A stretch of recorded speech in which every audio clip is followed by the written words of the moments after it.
Hey everybody, and welcome to the 12th episode of the Premodern Showdown series. I'm Michael Hoyp, and I am once again joined by Flint Espel. Say hi, Flint. Hey everybody. And we should have some exciting magic lined up for you tonight. Our first match is going to be starting off with David Daniel, and he'll be facing off against Michael Arnold. And then our later match tonight is Jared Ducette, and he'll be playing against Patrick Burt. So we're going to jump over to the decks that our first two players have available to them. We're going to just quickly go over these decks. I'll talk about the Mana Flare combo deck for David Daniel. So this is a pure combo deck. The only creatures in there are Elvish Pioneer, but he doesn't really plan to attack with them. It's just to help him set up. But what this deck is going to want to do is resolve a Mana Flare to double his mana, and then put a string of different spells together: Frantic Search, Early Harvest, and Diminishing Returns, to keep going, build up a storm count, and then either use Temporal Fissure to bounce a permanent for each spell played earlier that turn, or build up a lot of mana and then cast a lethal Caravex Torch. So it's a pretty cool deck. It is pretty excited if it goes off. The opposition deck that David has is a hybrid between Blue Green Madness and Opposition. So it has your standard Blue Green Madness players with Wild Mongrel and Merfolk Looter. But then it also has Quiet Speculation, which could get Roar the Worm, which we've seen in old standard days of Blue Green Madness, but then has Cabal Therapy, but also Acorn Harvest, which can put some squirrels into play, which is really beneficial with Opposition. And then his last deck is the Draco Explosion deck, which gets the name from the combination of cards with Erratic Explosion and Draco. And while there's only one of each of those cards in the deck, there's 4 Insidious Streams that can set up the combo. And then other than that, it's a black-red mid-range deck that has some disruption elements and some card draw engines with Phyrexian Arena. So Flint, I'm bringing up the Elves deck for Michael. Do you want to talk about this list? Sure. So Michael's take on elves is pretty standard, but he uses Tanglewire, Coat of Arms, and Natural Order. Natural Order usually to get a Deranged Hermit in order to go big or go home and come over the top and beat you down. Elf strategies can be very fast, and they can also go wide. And then he's got some Mana Denial, Graveyard Denial, and some answers to control creatures and artifacts and enchantments all on his board. So a nice package, and the deck has done well for Michael. Okay, his Landstill deck. You want to talk about that? Sure, typical blue-white control deck using Standstill to slow the game down, draw cards, plenty of counterspells. Michael's version runs even more counterspells than the average one, especially Absorbs. I think like most players, he was anticipating a lot of Slide, but Slide didn't really show up too much with the exception of Patrick. And then he's got a Cunning Wish package to get what he needs in terms of a toolkit out of the sideboard. And then finally, Mike has the Angry Ghoul deck available to him. Near and dear to my heart, play a Hermit Druid, dump your entire library into your graveyard, reanimate a Sutured Ghoul, and then attack for the win with a Dragon Breath activation as well. Michael's version does run Shallow Grave, so he can do things at instant speed. He can reanimate a Hermit at the end of his opponent's turn, and or use it after he activates his own Hermit Druid for a Sutured Ghoul. Okay, now I'm going to jump over to the ban screen, where we're going to anticipate what decks David and Michael are going to ban. Flint and I were kind of chatting about this beforehand, but so for David, I think the deck you're looking at to ban is the Hermit Druid deck. I think it is the fastest deck, and also you're probably anticipating your Draco deck to getting banned, and then the other two decks have a harder time interacting with a Hermit Druid, especially after it's resolved. And I think that deck's just a little bit too quick. So I would anticipate David banning the Hermit Druid, the Angry Ghoul deck. Absolutely, and to our viewers, Michael and I were chatting about this beforehand, and this was sort of our consensus. It's just the Draco Explosion deck. If that gets banned, it's the only one that can interact with Hermit Druid, and so Given that Draco Explosion is David's most powerful deck and his most disruptive, we anticipated that that would get banned, and then in turn he would have to ban the Angry Hermit or Angry Ghoul or Ghoul Hermit, Okay. whatever we're calling it. So I guess we kind of hinted at it before, but if we're Michael, what do you think you're banning? Draco Explosion. Yeah, I think that's what it is. So, okay, so we'll make the assumptions that these two decks are banned. If you're David, what deck are you going to want to bring to battle tonight? If I'm David and I know it's either Landstill or Elves, I think I probably play. Oh man, this is tough because if he picks the Mana Flare combo, he's going to get run over by Elves. But the Mana Flare combo is actually pretty good against Landstill. And then the opposition deck is better against Elves, but I don't think it's as good against Landstill. So it's kind of a toss-up. I'm guessing he probably expects Michael to play Elves, and so he goes with the opposition deck. I don't know. What do you think? Yeah, that's what I think. And also I disagree with the combo deck being a little bit soft to the Elves deck. And I think the opposition deck is just more well-rounded against the other two decks that Michael could bring if he's banning the Angry Ghoul deck. So I would anticipate that Landstill against the Blue-Green Madness opposition deck is what we'll see tonight. But awesome. Let's find out. No more waiting. All right. I'll let him know to get started. Okay. So we have David on our left and then Michael on our right. It looks like there's a mulligan for each player. So they're going to be starting with 6 cards. And it looks like Hermit Druid was banned and opposition was banned. Ah, very interesting. Okay. So we're going to see Draco Explosion. Maybe he banned opposition because he expects him to play Draco Explosion. Yeah, I mean, I don't. It could be kind of like a leveling thing, thinking that he liked the matchup on paper, and he was assuming that he was going to pick Draco, or maybe he just wants to play against it just because it's cool. I don't know, but I'll update these deck names if you just want to keep track of things for the time being. Sure. So we got a Duress from David. He takes a counterspell, and we see another counterspell and an Absorb in Michael's hand. Michael taps out to play a Standstill. Also has a Factory in play. 1 point to David to sack a Bloodstained Mire there. So David goes down to 19 to get one of very few mountains in his deck. And as usual, he's got some gorgeous lands he's playing. He's got foil ones. Can you make those out? What those are from? Michael, his lands. Which set? David's. Yeah, they're invasion ones. Invasion. Okay. Yeah. And a Mesmeric Fiend. Actually, the mountain could be a 7th edition one. I'm not 100% sure, but okay. And I could be wrong on the swamp too. I don't know. Maybe they're both 7th edition foils. All right. So he takes the other counter, and we see an Absorb and a Disenchant in Michael's hand. No swords.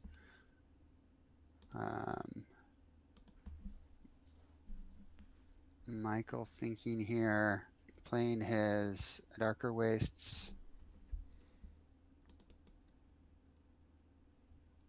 And David sacking another Bloodstained Mire to go down to 18. Okay.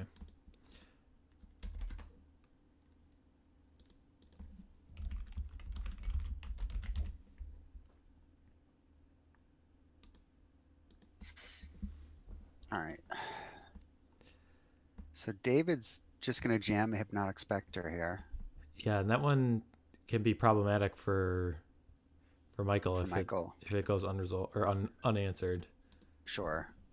I mean, Land Wrath of God would be great here, but we'll see. He's hesitating a little bit, so that might not be what he has. So another Factory. Yeah, this could be this could be tough for Michael. Crashing in and putting David down to 16. Yeah. With a Factory.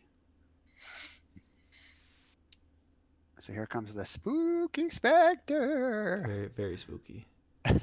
It's on. Hey, it's almost October. That's true. I think everybody should just run Hypnotic Spectre in the Fall Brawl. Is there It's too any late. what card like best resembles a pumpkin spice latte? Maybe that's what everyone should play. That's a really good question. Squee Goblin Nabob. So we see the absorb gets discarded by the Spectre. That was taken by a mesmeric fiend, so it's Oh, was it? Okay. which is kind of interesting because it's an awkward tension because it's kind of like if you're not planning on playing any more spells, you might want to keep it in the hand so that it can get discarded to the Spectre. But I guess like you're not worried about disenchant very much at all, and absorb is the only card that does anything. So I guess that makes sense because right now, yeah, Michael's hand is just pretty much a blank. Yeah, so he's trying to race here a little bit. So he's got David down to 12. Now David's going to crash in for 4 here. Yeah, Drop I mean, Michael at 13. that's kind of interesting. I mean, that's all that Michael can really do at this point if he's at the mercy at the top of his deck. But I wonder if at what point um, does David kind of pump the brakes if he's ever worried about. I mean, I guess the blue white doesn't have any reach, so I guess he's probably not worried at all. And we see a lightning bolt take out one of the factories. Yeah, so David's at 10. Michael's at 13 here.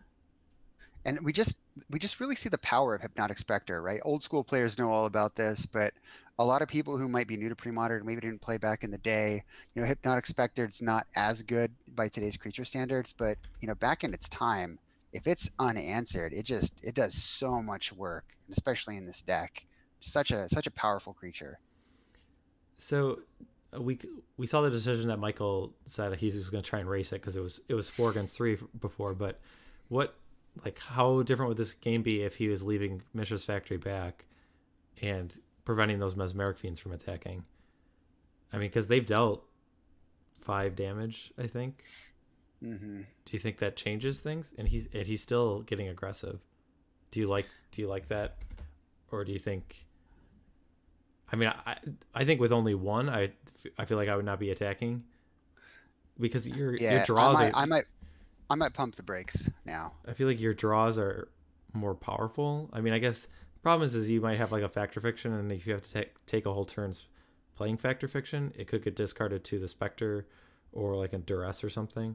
But I don't know. I feel like I would. Yeah, I feel like I would hold that factory back against these mesmeric fiends. I think he should now for sure. It just give him more card draws, like you said. He's obviously looking to get a swords for the Spectre or a Wrath of God, right? He's only got. Does he just run 1 Wrath of God in his list, or is it 2? I don't remember. I don't. I can pull it up. I actually have it here. Let me look. He's got. Actually, no, he's got 3. He's got 3. For some reason, I thought he had fewer. Maybe that was another Landstill player. So there's the swords. Okay. And he got that via Cunning Wish? Oh, no, the Cunning Wish got... Yeah, he got it via Cunning Wish. Okay. Yeah. So David will gain 2. But those Mesmeric Fiends got through. Okay. Is that an arena that he played? Yeah, I arena? think... Yeah, I don't remember... I think it's Conspiracy, but I'm not sure. Okay. Let's see. I don't know pull that image. Yeah, I think it's this one. Might be Commander Setter, I'm not sure. But... Yeah, right. Cool.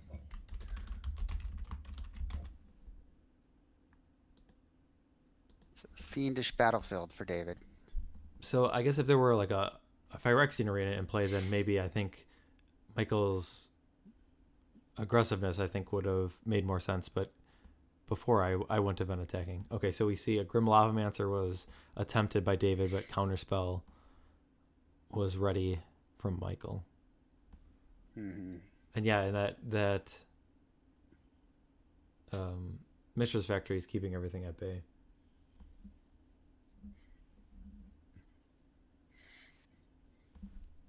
So 1 unknown in Michael's hand and 1 unknown in David's hand. I don't know if David has any cards. Oh yeah, he does. Okay. He's got at least one. But yeah, but David will be drawing 2 every turn. Yep. It's kind of funny the times when you have Insidious Dreams and a Phyrexian Arena in play, you'll have to discard an extra card. Yep. Otherwise, you're just gonna draw the Draco. But so another Grim Lavamancer is attempted. So that's definitely really good from the spot. There's plenty of food for the Grim Lavamancer to use in the graveyard, and Michael's life total is definitely within reach. And I think first he would be. I guess he can't really use it to like shoot down the factory because he only has 1 power creatures. Tap it in response. Yeah, I mean he could trade a Mesmeric Fiend and a Grim Lavamancer activation for a factory. But Michael would get the choice of which cards does he ever move? Absorb, An absorb and a counterspell. Okay. What was the third fiend just like naked? Did it not get anything? Yeah, I don't think it got anything. Okay. So wait, he's just attacking with 1? I think he's attacking with the naked one. Okay. Okay. All right, that all makes sense.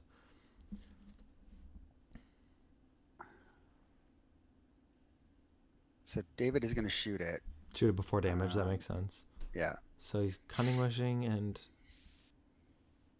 Okay, Teferi's response. Oh my goodness. I know Michael was talking about this card before, and this was quite a blowout. That is amazing. So it's counter target spell or ability an opponent controls that targets a land you control. If a permanent ability is countered that way, destroy that permanent. So it destroys the Lavamancer, counters the ability, and he draws a card. Draws 2 cards. Oh, it's 2? It's 2 cards. Oh. So that's what you get for that very situational card. But yeah, that was pretty spicy. So we can't see it right now, but Mike Arnold is just grinning ear to ear that he got to make that play. Oh, he was very excited about playing that card, I'm sure, because yeah. I know I was talking about the deck at some point with him, and he was very excited about that card.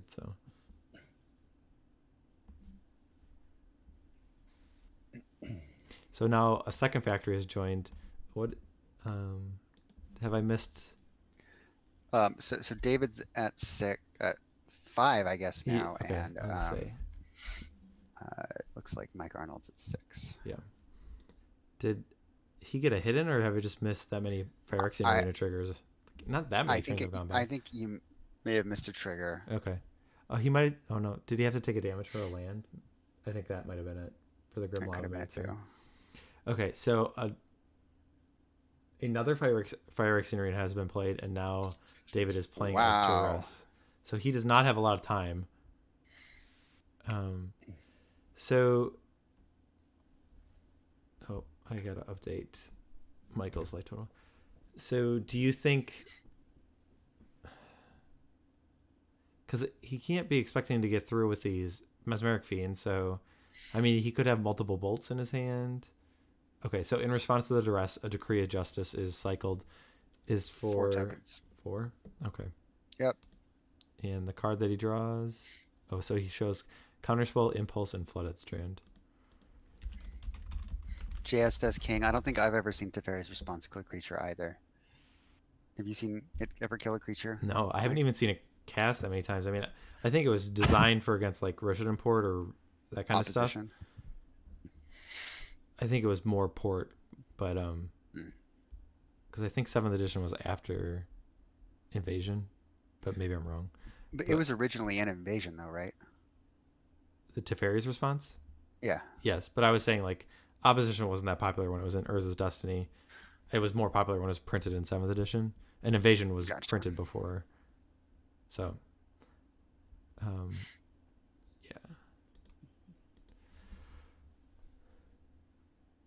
Okay, so yeah, now at this point, just those 2 tokens, because if let's just say Michael fired out both those lands and is attacking, like what's David supposed to do? Like he would have to, if he's just chumping the factories and taking 4, he's going to die to the Phyrexian Arenas. Mm-hmm. And that's what we see. It is 4 tokens, right? Oh, Yeah, it's four there is a tokens. factory of David's, so that'll He be could able. could he pump Michael's assembly worker? Yes, legal play. Yes. Um,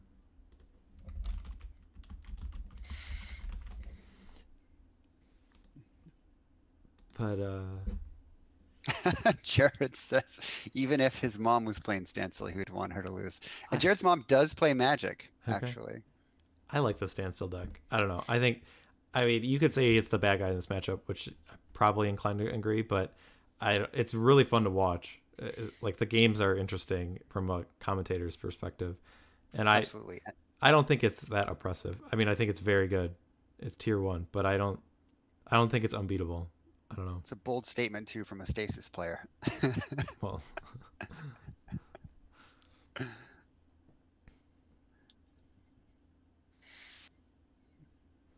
so at worst, a factory is just eaten by David's factory, but then still three tokens are getting through.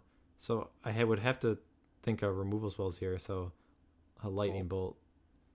But then it's still like, even if that's the case, sure, David might live, but he's gonna just die like the next turn to the Phyrexian arenas. There's always hope that there's an erratic explosion on top, and that could deal some damage. So lightning bolt takes out one of the mistress factories. Yeah. Nothing wrong with white bordered factories. I don't know. Yeah. The Antiquities ones are harder to get. And, well, not harder to get, I should say, but much, much more expensive. Did you see who was the one who was blackboarding their 5th edition lands? Manos and Jared, I think I have both been doing it. Someone did like a recent post on it, and yeah, it was Manos. Yeah, those look pretty clean. So yeah, I like the 5th edition lands. I actually bought some a couple months ago. Okay, so now we're at the blocking. So it looks like that factory is lining up against the other factory, and I'm gonna guess, yeah, these you're obliged pretty much to block these, because here he's still taking 3, right? Or no, he's taking 2. Okay. Yeah. 2 tokens get through.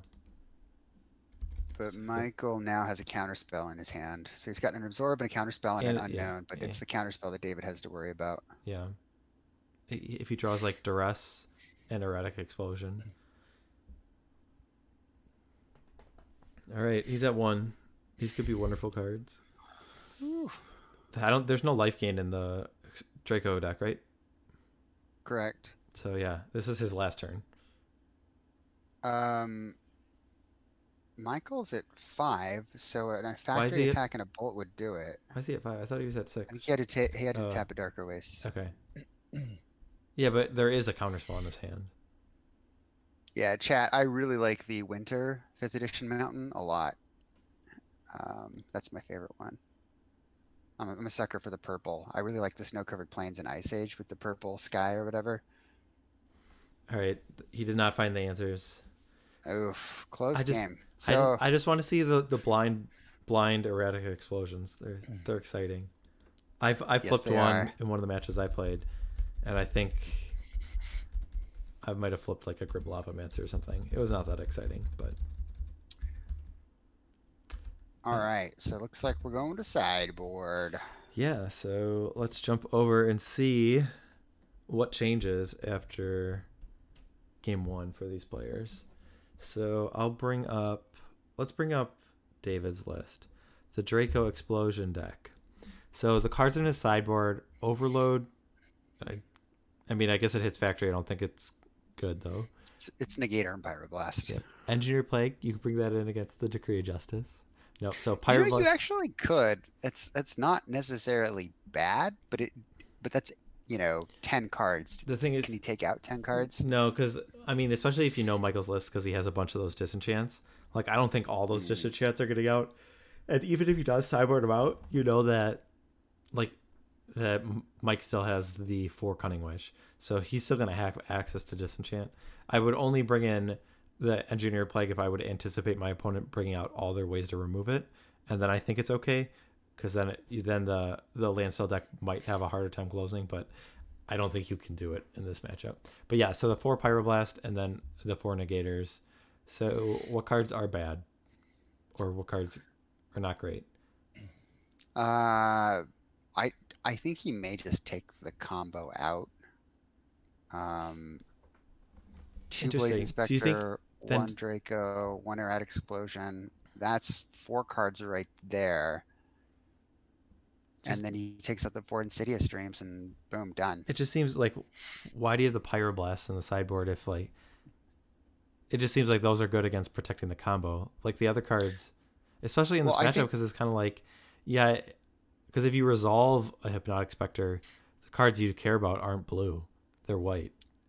right, but I think he's just got the disruption with the Duresses and the Mesmeric Fiends that really what he wants to do is stick a Negator and then just protect it, right? And so, Swords to Plowshares aside, if he can, play a Negator and fight through counter magic or um, some of the card draws, then he could close the game out really, really fast. I just think that casting Insidious Dreams and getting that counter feels really, really bad. But I don't know. What do you think?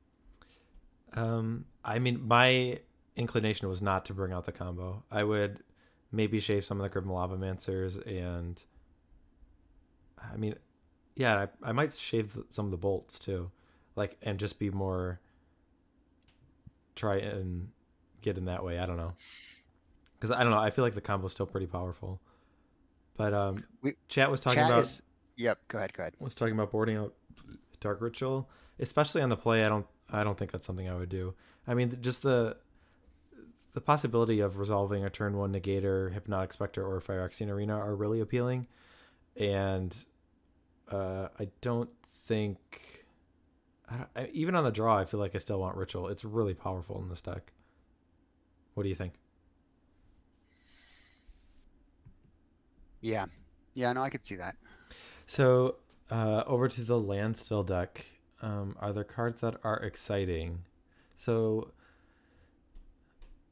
I mean, I guess if you're anticipating Circle of Protection red, then I can maybe see porting out the combo. I guess knowing that is there, because once that's in play, you can't do anything about it. All right, I can see taking out the combo then, because if you're just worried about the game going too long, because if he just resolves the Circle Protection, then it's kind of like you have those cards in your deck and they're really, really bad to draw, and he might just be taking out like Insidious Dreams and Draco and Erratic Explosion. Is Exalted Angel worth bringing in? I don't know. I guess, I mean, there's not really that many cards you want to take out, right? Right. So, I mean, I think he's okay set up. For sure.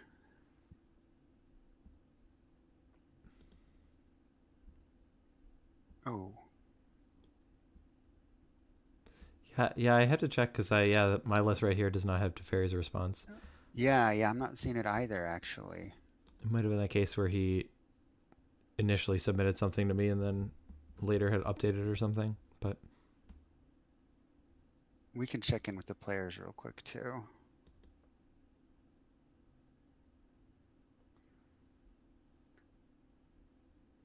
Michael, do you want to mute us real quick and we'll check in with the players? yeah, I'll mute you. So Okay. Yeah. Go ahead and mute me.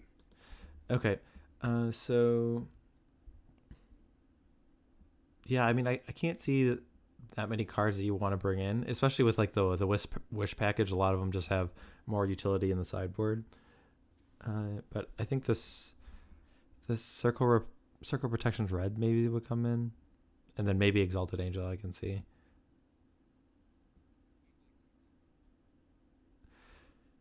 All right, so chat, I want to hear from you. So David's down a game. Do we think with him changing up his game plan, do you think that gives him an advantage? Is he going to be able to take the next games, or is Michael going to be able to win one of the next two?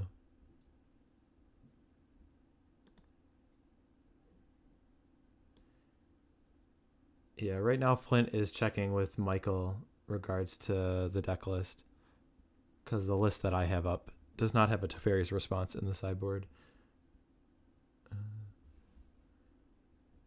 I'm going to jump over the screen right now because Michael has his sideboard showing.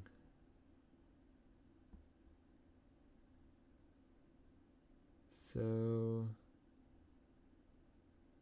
I'm trying to see what card I had in the sideboard that he does not. I think it might be Capsize.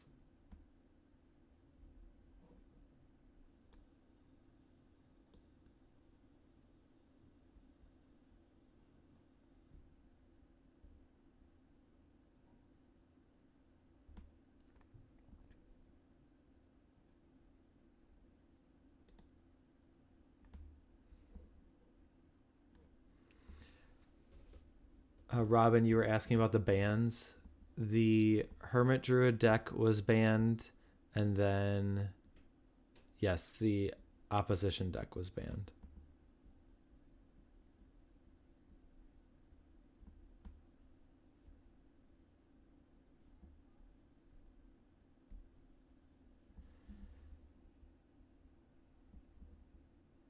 All right, in the meanwhile, I'm going to pull up screens about the other players just so we can fill the time while they're straightening stuff out.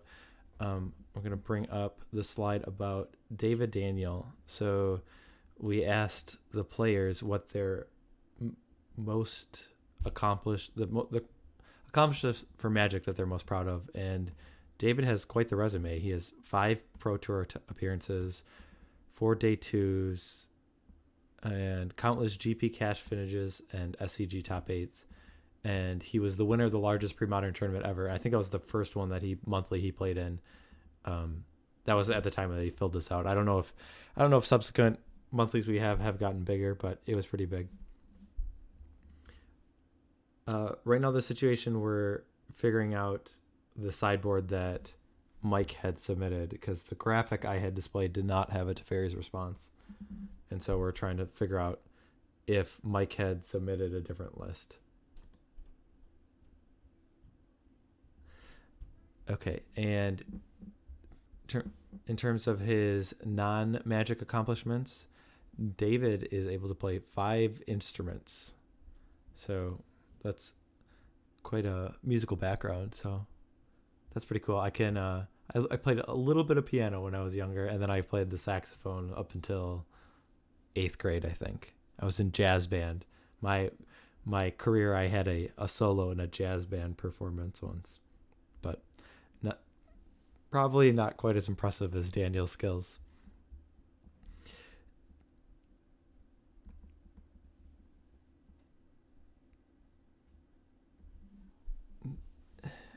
And then David listed his biggest pre-modern rival is Jens Yeager. And that is actually, I don't think I've ever played Jens, though I know him because I see him posting lists a lot, and I know he's done well in the actual paper tournaments in Germany, but I don't think I've ever played him in any of the monthlies. I'm going to check in with Flint real quick. So it looks like he's just wrapping things up with the player, and then I think they're going to be making a decision, and we'll figure out what they've decided, and then we'll continue on. So, Flint, can you hear me?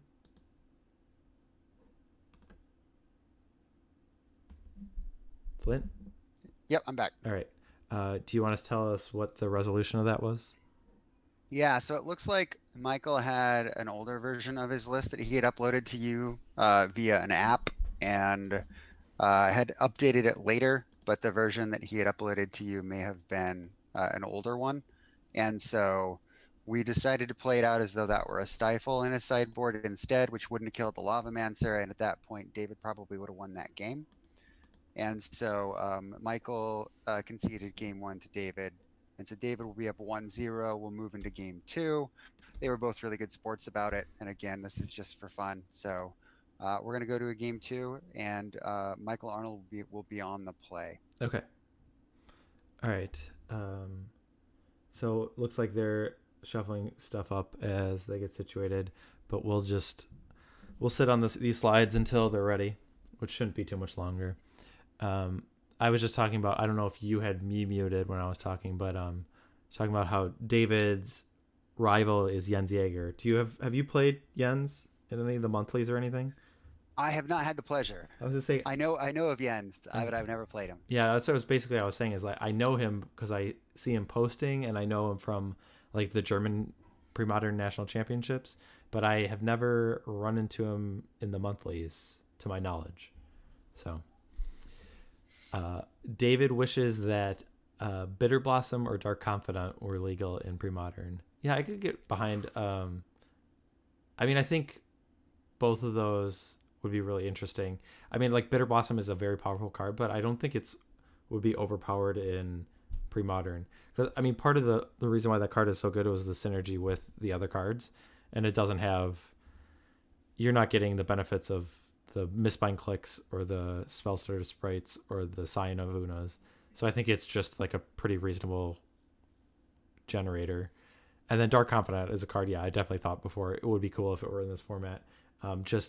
It's cool when colors other than blue get some source of card advantage, and there aren't that many. I mean, Phyrexian Arena is one, but yeah, Dark Confidant would be a cool one.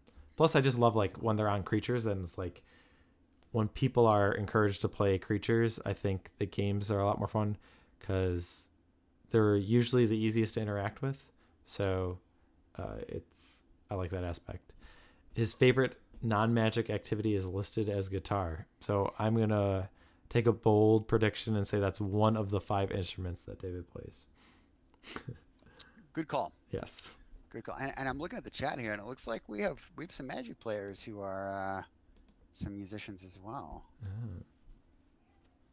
Looks like Jared plays the French horn and the flute. Andrew plays trombone. All right. Very nice. Okay. You play any instruments? I was saying that I took piano very shortly when I was younger, and I played saxophone for a little bit through like 8th grade, and I was in a jazz band and then the classical grade school band. But did you play anything? I played the trumpet for about 8 years. Okay. And then haven't touched it in about 20 years. Yeah, so the weird thing about that, my brother played the cornet, which is basically a trumpet. I don't even know what the actual difference between a cornet and a trumpet is, but my mom got it from someone or like from some sale that got it. And then the saxophone that I had was my great aunt's, and it was really old, but most saxophones are gold, but mine was like this aged silver color. So it was just funny that we both had Nice. just like slightly different instruments. Like not that we were unique. That was like it. That's what I'm saying. All right. So Bloodstained Mire is the land that David starts out with, and Fairy Conclave comes into play tapped for Michael. So it'll be interesting to see if we can figure out how David sideboarded, because we weren't 100% sure, but I think it makes sense if he's boarding out the combo in some aspect. Dark Rituals is Hypnotic Spectre, a Negator, or a Arena? A Negator. It's Negator. All right. It's the best play if there's no swords, but if there is, I think if he's blind to what's in Michael's hand, then Arena's the best play, but if there's no swords, Negator is by far the best plays. Well, the difference is like if you have 3 lands and you have both of them in your hand, I think I go for Negator, because like the Negator is much better on turn 1 as compared to if you played Phyrexian Arena on turn 1. I think the Negator if you have both, yeah, I agree. Yeah, I think it's much less impactful on turn 3. Let's see. Looks like JSS King has built 121 guitars. That is amazing. I love when people are artistic, when they can craft things, build things, draw things. I've seen some cool videos where someone So like cool. made a guitar out of, I think it was crayons. It was either crayons or colored pencils. I can't remember, but they kind of like glued them together and then like cut them down, and it was really cool. Okay, so the negator, this, oh, okay. The negator was attacking. The fairy conclave was going to get in the way, but there is It got blasted. a pyroblast that prevented it from. Here. Yeah, I'm missing damage. So yeah, the Yeah, I the got you. fairy conclave wasn't going to soak up much damage, but it was going to deal 2 damage to the 2 damage to the negator, so it was at least going to double stone rain. But right now this negator is just going the distance. This is why you bring it against control, folks. Yes, definitely. And there's not even a white source for Michael, so it's possible that he did have the swords. He just wasn't able to cast it. And he does not have a lot of time left. Like I don't even think there's that many like non-Swords of Plowshare cards that will get him out of this situation right now. Mana leak here. You know it. Impulse. Ooh. Oh wow. Oof. So yeah, even if he does have a sword for the negator, he's gonna be facing out a specter now. So digging for a white source is our prediction. Yeah, or the sword. Yeah, I mean, well, yeah. Oh no, it's There's- game. Whoa, what a quick one. Yeah. Well, I mean, Brutal. that's good. That's what negator's gonna do when you ritual out a negator. It's Yeah, like yeah, absolutely. so. Wow. Okay, I'm gonna ask him to unmute and let's get their thoughts. Okay.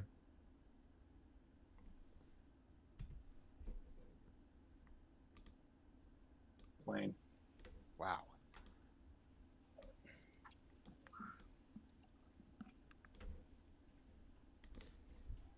Hey guys, I don't know if you guys have me unmuted, but I have you guys live on the stream. Do you guys want to talk about anything for the match? Either how the games played out or how sideboarding went?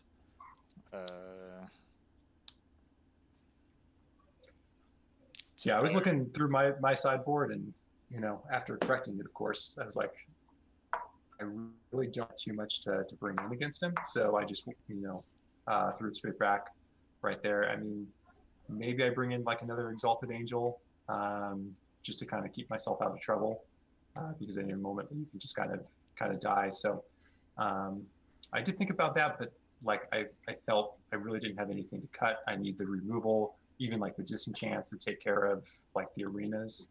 I feel like I have to deal with this arena right there. So there really wasn't anything that I could cut at that point. Fair enough. Yeah. Unfortunately for you, I play this matchup like 2 or 3 times a week on the Mythic sure. Society. Yeah. I Yeah, can yeah. imagine. So I have a pretty good idea of how to sideboard against the deck. Like I just bring out the combo. Okay. It's not terribly good against you. You have so many counter spells.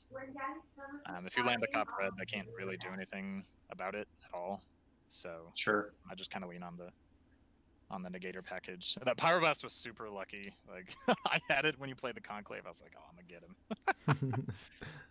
But yeah, like I literally play this matchup so much, and I looked at your sideboard, and it didn't seem like you had a whole lot for me. So Are there cards that you usually ever worry about in the blue-white standstill deck sideboards that cause you troubles, or? some of them have like 4 cop reds. And Okay. It's awkward because I can't take out enough cards to like not have Bold and Grim Lavamancer. So they do sometimes still shut me down. And Blazing Spectre. Like Blazing Spectre is still really good against that deck, but I can't take them out for anything. I guess I got bored in Plague, but that's not.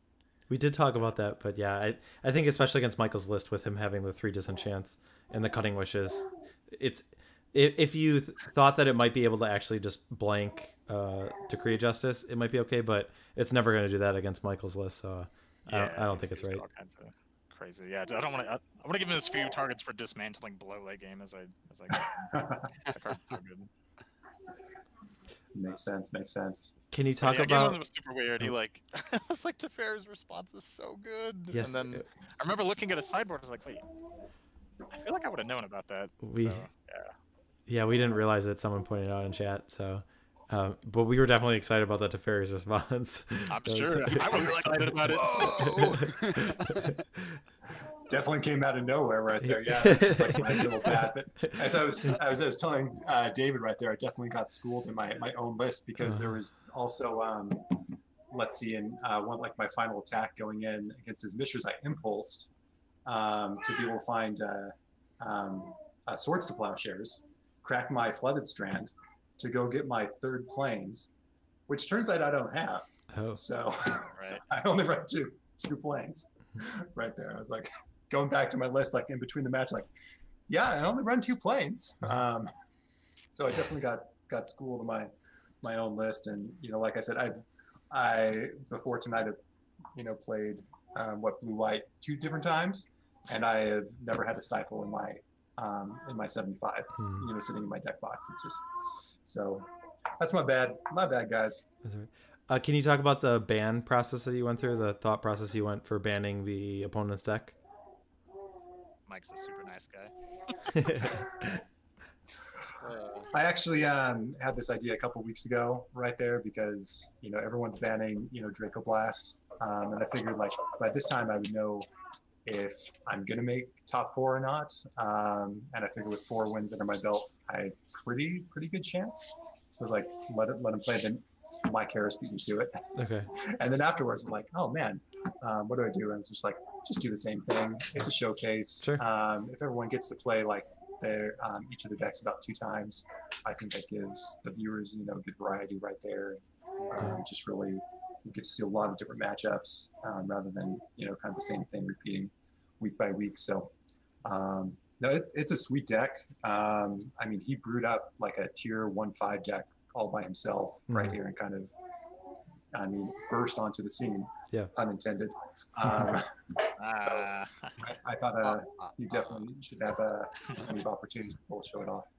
Yeah, I go into every week just assuming Draco Blast is going to get banned, and we know what happened the last time I played against Hermit without it. So yeah, didn't really want to die on turn 2 again. Yeah, that makes sense. Yeah, that was pretty much our thought process, and we did pretty much say. I think Flint asked the question to me of, is Mike gonna let David play his Draco Blast deck? I said no, and Flint thought he might, and turns out he did. So yeah, I think the viewers at home were excited because I think it's cool to see that deck in action. So for sure, I appreciate letting me play it. Well, thanks for the games, guys. Thanks for being a good sport, both of you, and we will bid you farewell, and we'll get the next players in here. And good luck next week. Wasn't there a yeah, we'll see it. Okay, I'm going to. Let's just go over the players, the rest of those players real quick, and then we'll get our other players ready, and then we'll jump into our other match. Okay. So we went over all of these for David. So for Michael, we asked him about his Magic accomplishments, and he says there's nothing that really stands out, but he said he did start off 4-0 in regionals with a Goblin deck back in Mirrodin Standard, but unfortunately he dropped the next 2 matches and was out of contention. I do like the Goblin Bidding was the first deck that I played, so it was I think I started acquiring the cards when it was like Odyssey, Onslaught, and then Onslaught Mirrodin, I think, was the first time that I ever played it in a tournament. So the most I always stumble at this. The non-Magic accomplishment that he's most proud of is, he says, landing my wife. She may not play Magic, but on her first date, she did brag about owning the entire Lord of the Rings Collector's Edition on DVD. Plus, she's gorgeous. Well, that helps. That's amazing. Yeah. That's so cool. I do remember when my friend and we watched Lord of the Rings, like the uncut whatever edition, and the Lord of the Rings movies are pretty long to begin with, and this might have been the first one. So I guess the first one's not too long. I remember the third one when I saw it in theaters. I felt like it ended like 3 times. I don't know if you had that same reaction, because I think by the third time that it like faded to black and then came back on, I think there was almost a collective groan from like the audience. They were like kind of ready. Scandalous. But scandalous. Anyways, we watched the extended edition, and for some reason I had the idea. I said we need to watch like the entire credit reel, and what they did is they had anyone who's part of like the fan club or had like donated money or something got their name on the list.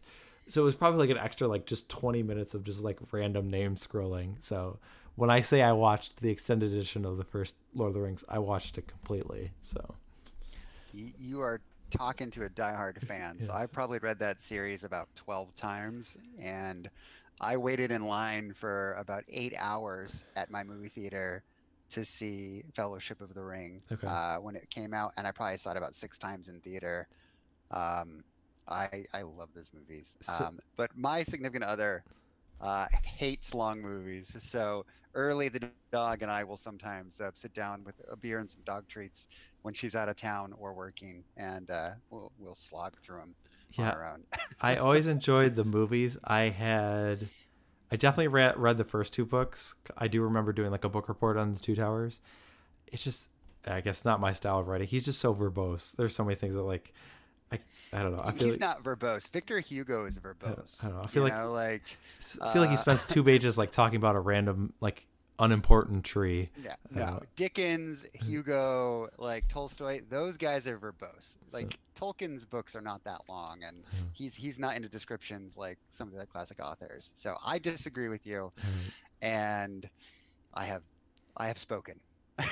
Oh no, this was not the card that this. I remember this was Andrew's card, so I must have screwed this up.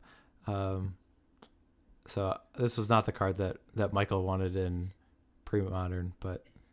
Oh no. He said his biggest rival is Andrew Walker, and there was a match. If you haven't heard about it, there's a time that Andrew dealt, I think they calculated it to be 72,000 damage or some sort in one game, and it was not an infinite combo, and it those are all 3 of those are. Let me. I'll figure that out. Maybe I'll update that in between matches. But yeah. Apparently I just kept all of Andrew's responses. So anyways, they were playing a match, and Andrew was playing his Burning Wake deck, and Michael was playing Elves. And I know there were a number of Coat of Arms in play that Michael was playing, and Andrew had Mirari's Wake and Mirari, and he ended up like taking a number of turns and then ended up playing like a Fire Cat Blitz, which makes a bunch of 1/1 cat tokens that have haste, but those tokens got like plus because of the Coat of Arms. There were 4 Coat of Arms in play, and so they got very, very large, and a lot of damage was dealt. So maybe someday, I don't know if without an infinite damage combo, I feel like it might be difficult to deal more than 72,000 damage, but we'll see. It's a challenge that maybe he's willing to take on. I think he just may. So we're over to Jared Ducette. The accomplishment for Magic that he's most proud of is the friends he has made and the communities he has built. I know he is definitely real involved in the old school community. He pretty much runs the New England old school tournaments, which is comparable to the monthlies that we do here in Premodern. And I know they even do more things in terms of he keeps track of stuff like in terms of over a course of a period that they have kind of like point leaders, and I think they do spice awards for like every month. Those people who submit like the most innovative decks get like a little, I think it's a Ghost Pepper award. I think that's for those tournaments. Maybe I'm mixing that up with some other old school tournaments, but it's pretty cool that some of the things that go on there. Did I spell his name wrong? No, it's just Jared Satowski. Oh, okay. All pronounces his name the same, right. but it's spelled differently. There are many times that I would type in Ducette, and I would always like put an H in there instinctively, and I'm like, so I'm very like concerned. So when he said that I spelled it wrong, I'm like, oh man. But but yes, now I understand the joke. His non-Magic accomplishment he's most proud of is surviving. I feel like 2020 that's a good accomplishment to have. Kudos to you all. Yes. And his biggest Premodern rival, he said, was Robin, and I think Robin had said the same thing. So they can duke out their rivalry, and so the cards that he would wish were legal in Premodern. He says enemy fetch lands, Molten Rain, and Arcbound Ravager. There may or may not be some smack talking in chat right now from Robin. Yeah. Oh, goodness, sorry. Um, I would love to see the enemy fetch lands in Premodern. I would. I think that would help out, decks like Dead Guy, and the Rock probably doesn't need the help, but that would be a card that I might be convinced could be allowed in. I kind of think it's interesting to have the difference. I think I guess if there were like the invasion tap lands for the enemy colors, I think that's what I would try first, and still have like an incentive to play like the allied colors. But like, do you think Dead Guy L would play a Orzhov Guildgate? Maybe, yeah, maybe. So, Molten Rain, that's 1 red. It destroys a land. If it was non-basic, it deals 2 damage to the land's controller. So, just another addition to Sly. I mean, have you played against Pillage at all in Premodern? I haven't run up against it. I mean, I think it's reasonable. I don't know what the advantage of like building your red deck wins in more of that traditional, like more of an LD package, because I think the traditional Sly list is just so consistent. But I mean, I don't think you'd do poorly if you had that version with pillages and ports and whatnot. But I don't know if Molten Rain would change that. Arcbound Ravager, would there be an artifact deck? I love that card. Keep it out. I played a ton of Affinity, but yeah, I don't think it would be. I played against it a ton. I don't think it would be unfair in Premodern. Like, what are you sacrificing to it? I don't think it would be nearly as unfair as it was in Mirrodin Block or Standard back then. But it's not necessary. I don't think it adds anything. I don't think it improves the format. Yeah, I don't think a deck would be able to be built around it. Like, the artifact lands don't exist. Like, that's a big part of the Affinity deck being really powerful in its standard existence. But yeah, I mean, I do like the card. His favorite vacation locations are anywhere with big mountains and snow, and that definitely ties into his favorite non-magic activity, which is skiing. Are you a skier? I'm a skier and a snowboarder. Okay. I used to ski a lot when I was little. Well, I don't know if a lot is the right word. I learned when I was young. We had a very, very small ski hill where I grew up. Like it was in Wisconsin. Yes, shocking. It was. I mean, not compared to anything like in Colorado, but I mean, like the hill was probably smaller than most hills, bunny hills, and it was tiny because it was like a garbage dump. It was, I think, it was underneath. I know of it. So, yeah, it's kind of infamous, I think, in the skiing world. I guess you lived in Wisconsin for a bit, so you probably... I did, yeah. I had friends who used to go to it, and I used to make fun of them too, and they would defend it staunchly, and I would still make fun of them. It was nice for me because it was really close, and we had like a ski club after school. So absolutely, you guys have a lot of good cross country skiing. Yeah, in Wisconsin. I did do that too. My mom bought us both, like, so I have an older brother and an older sister, and we all got a set of downhill skis and cross country skis. And cross country skiing was not as fun. Like when you're a 10-year-old kid, especially a 10-year-old boy, sure. Cross country skiing is not nearly as exciting. It's lame. It's probably something I would enjoy more now, but like, yeah. I did try snowboarding once, and it was when I was in, I don't know if I was late high school or early college. My sister had snowboarded for a while, and she tried to teach me. I remember I had fallen down so much that the next day my arms, like for me to lift my arms like above my shoulders were so sore because I had pushed myself up like after like falling, like because I fell down, but not like, like I fell down like kind of on my butt kind of thing, and I would push myself up. So I used those muscles so much that day. They were super sore. Yeah, I don't know. I think skiing is easier, but maybe that's because I learned it first. But all right, over to Patrick. His accomplishment he's most proud of is helping build the old school community in Ottawa, Ontario. So, very cool.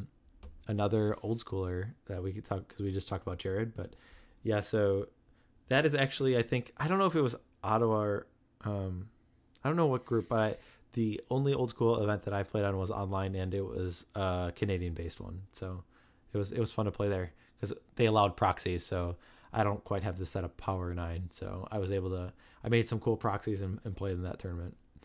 Nice. His biggest rival is Andrew Walker, but he probably doesn't know it. Well, sorry, Patrick, I spilled the beans there. So the card he wishes was legal, Life from the Loam, and I think this was what Patrick said. I don't know if he said it was. He might have said it was favorite card. It definitely was the card that he said he has cast the most. He thought, and yeah, I think this card. I don't know how many like awesome things you'd be able to do with it. If it is it just like a value. Oh no, it'd be great because the cycling lands. Legal. The cycling, like you could intuition for Life of the Loam and 2 cycling lands, because that's what was popular in extended with Gifts Ungiven when Loam first came out. That would be a really cool engine, because I mean that's definitely something that's powerful, but it's slow enough that I don't feel like it seems super broken. I don't know if I would like to live in a world where you can Life of the Loam Wasteland in Premodern, but I don't know. I mean, like if you just play more basics, then like you might be a little bit less reliant on non-basics. I think you could adapt to the meta, but I do like Life from the Loam a lot. I love Life from the Loam, and Legacy Lands was my favorite.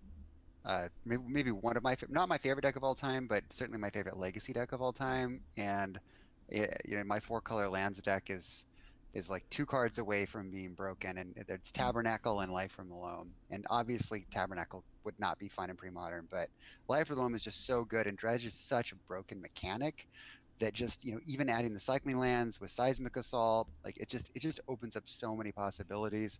So I'm glad it's not in Premodern, but selfishly I really want it to be. So Patrick said his favorite vacation location is the woods. I'm guessing the answer is yes, given you said that you fly fish and ski and whatnot. Do you camp? Yeah, I do as well, and it's my favorite place to go. It's the most relaxing. I love hiking. I love mountain biking, skiing, snowboarding. So I would prefer the woods over a beach, hands down.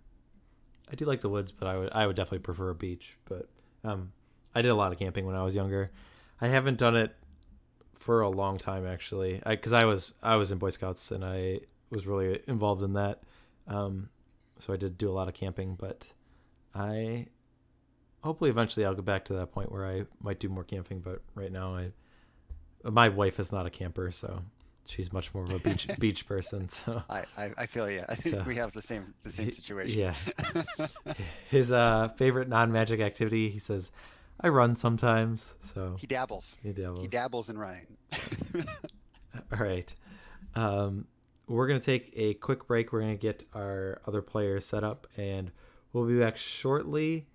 And for our next round between Jared and Patrick. So stay tuned. We'll be back shortly.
Hey everyone, we are back from our break. We're going to be starting up our match between Jared and Patrick shortly. We're going to just jump over to the decks for these players so we can real quick go over what they have available for them, and then we'll do a ban analysis. So I'll talk about Angry Ghoul for Jared. We have seen this deck in action. It's super powerful because it can potentially just win on turn 2. If you get a turn 1 Hermit Druid with like a Lotus Petal in a land, and then you can activate it and reanimate a Sutured Ghoul, you can just kill when your opponent might not even be able to play a spell. So I will often look to ban this deck because unless I have multiple decks that I think would have good interactions against it, but that might be difficult, especially if Jared's able to ban one of the decks. Red-green goblins. So the main deck is all red cards. The green is just for the sideboard naturalizes and Collar the Claws. But other than that, it's a pretty standard goblin list. And I really like this list. Goblins have a nostalgia thing for me, but I think they're really powerful, resilient, and they have a lot of play to them. So I really like this deck. The Stifle Knot, and Jared's version is Esper, blue, white, black. And the black gives him Duress. And the white gives him Enlightened Tutor as well as Meddling Mage. And so this deck is very consistent with the Enlightened Tutors and really powerful because even if you have an answer, it either could get countered or duressed away, or Meddling Mage can name the card that might answer a Dreadnought and you can be dead pretty quick. So going over to Patrick's deck, his Artifact Burn list. Flint, do you want to say something about this one? Sure, it's a standard red deck with a lot of direct damage, but then he uses Black Bison, Ankh of Mishra to deal some extra damage. Very good against control decks, and a lot of people have banned this because it is so powerful. His green-white Oathtron. This is a deck that Patrick has had success with in the monthlies, made top 8 a couple times. Uses the Tron lands, a lot of eggs or air, as you've called it in some of our previous matches, to generate colored mana and cycle through his deck to try to get those Tron lands, and then ultimately cast a Phantom Neshoba, or use Oath to get Phantom Neshoba, or cycle a big Decree of Justice. And finally, the blue-black Zombie Infestation deck. This is a really cool deck with a lot of interaction with, Intuition, Zombie Infestation, Squee, Counter Magic, Discard Disruption. Fun deck to watch. Creative. I think, was it James Smits had some success with a version of this deck in the monthly a couple months ago as well. Really cool deck. Yep. Okay, so let's make some predictions as we go over to our ban screen.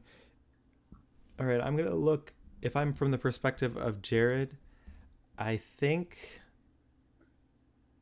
I'm just going to ban the Artifact Burn deck. It is consistent and powerful.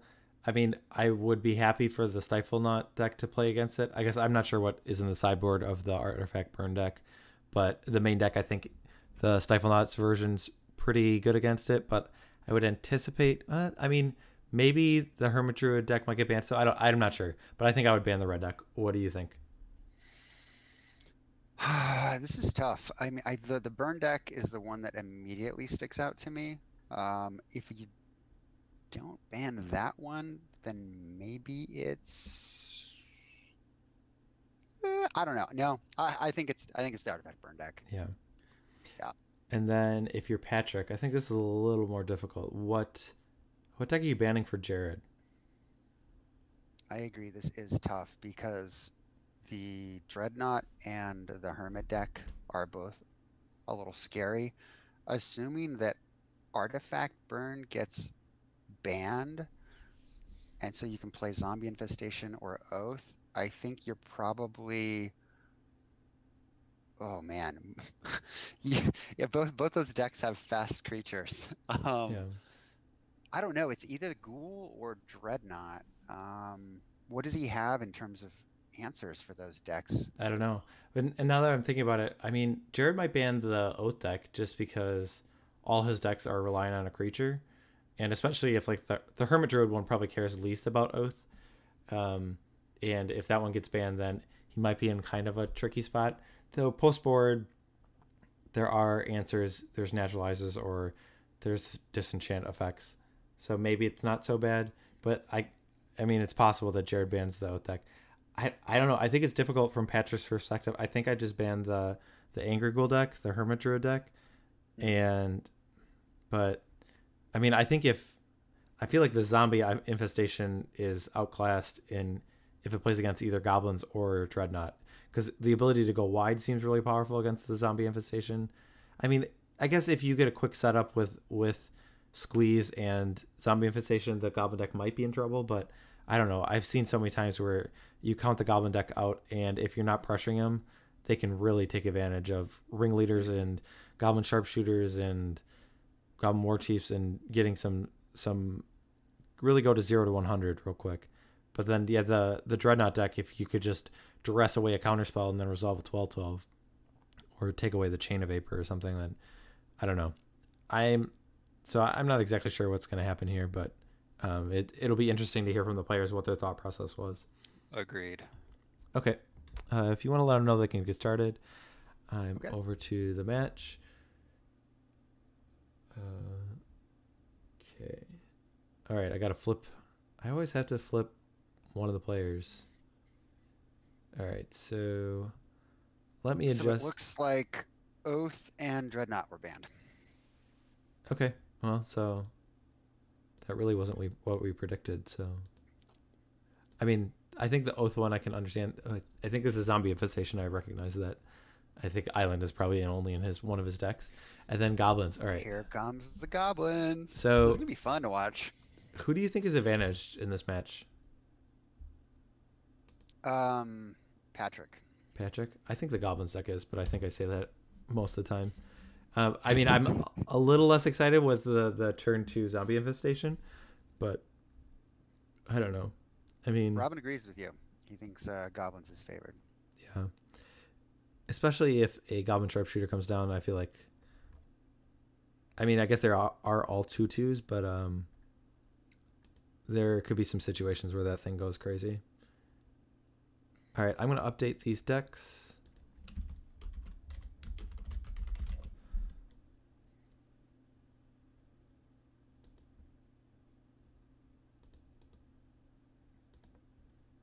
And let's see here. So Patrick is at 18 and Jared's at 20.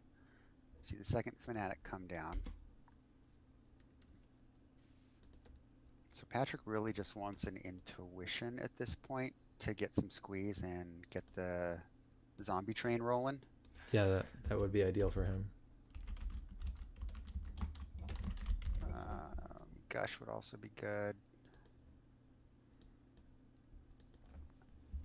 He's basically looking to just stem the bleeding early on and then get a wonder and swing in for a big alpha attack.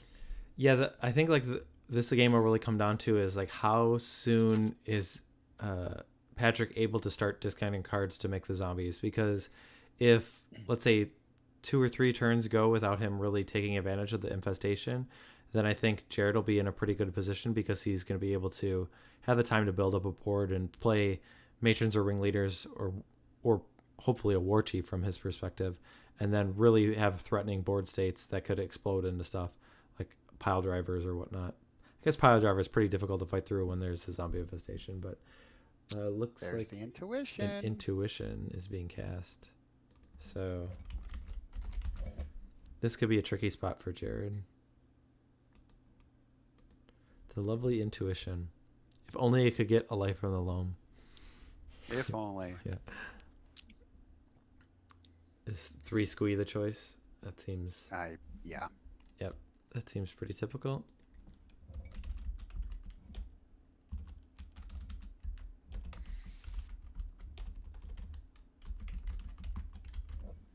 All right. Is squee a May ability? No. Oh yes, it is a May. Yes, sorry. Okay. All right. So he's discarding a squee, and I didn't see what the other card was. Chain of Vapor, maybe? I'm not sure.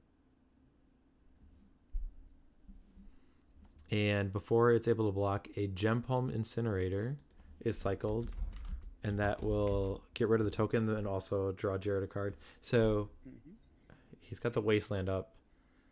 I don't think it's something he wants to use. I think the land is more useful for Jared than losing. Because I think at this point, Patrick doesn't really need that many lands. Yeah. Jared just wants to empty his hand, get as many goblins on the table as quickly as he can, and then just to trample, not in the sense of the keyword, but trample over and kill Patrick. Yeah. But every turn he passes, there's zombies are going to be coming as these 3 squeeze are coming back to his hand. The squeeze are being tossed over the side of the Weatherlight. Who's the goblin deck now? Who was it that was killing Squee over and over again in the story? Was it Krovax? I get my lore. I don't remember. Not... Chat, was it Krovax that was killing Squee over and over again? Help us out here. So we see a mana leak for, was it a War Chief? War Chief? Yeah, and that's a card that is really, really important for the Goblins deck. It really does a lot of work.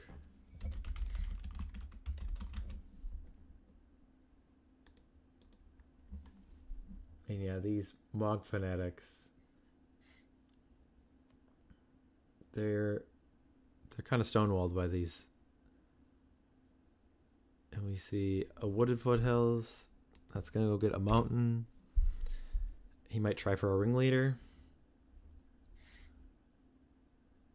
And yeah, since Jared didn't get any like damage in earlier, he doesn't really have the option to go like Siege Gang and just finish you off. I guess, I mean, it's actually potential because that's still good. Because you could always block with a token and then fling it at Patrick, and because these zombies are going to take a while to amass, so. I see a mana leak here. Tries for Ringleader and Counterspell. Counterspell. But you still can't count goblins out. I mean, they can make something out of nothing. Yeah, I mean, there's 4 matrons and there's total of 4 Ringleader. Siege Gang's a good draw. War Chief's a pretty good draw. Sharpshooter's pretty good.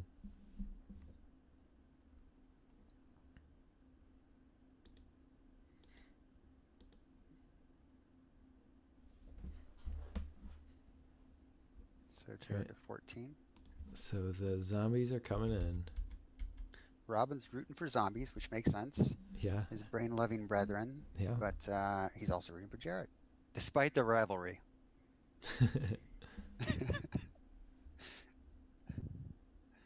A Skirk Prospector. Nope, that's a Prospector. It's a Prospector? Yeah. My bad. Oh, I thought he was going to play Sharpshooter now. I was like, you're clairvoyant. Nope, just a matron.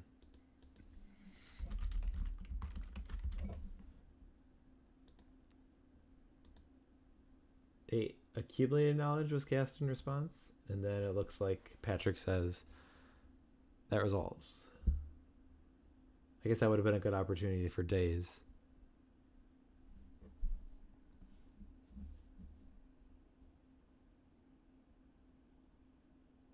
What do you think you're fetching here? Sharpshooter, Like Siege Gang.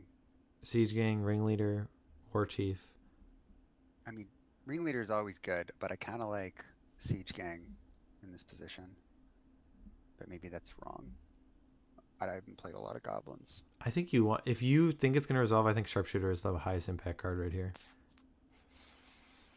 And I think that's what I would get. Because you could start attacking with 1/1s. Like if a zombie infestation blocks a 1/1,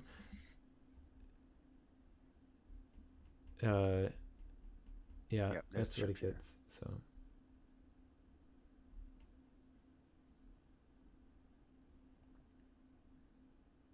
So we see another zombie infestation discarded, and then 3 other squeeze. So he used the ability twice to get 2 more zombies. What tokens is he using? Are those Odyssey zombies? It looks like it. Nice. What do you use for your zombies? I I use my child. Oh, that's right. Yeah. You do. There was a long time when I was in my first years of college, I used pictures of myself for a while. I had like my high school photo, and I had some baby photos.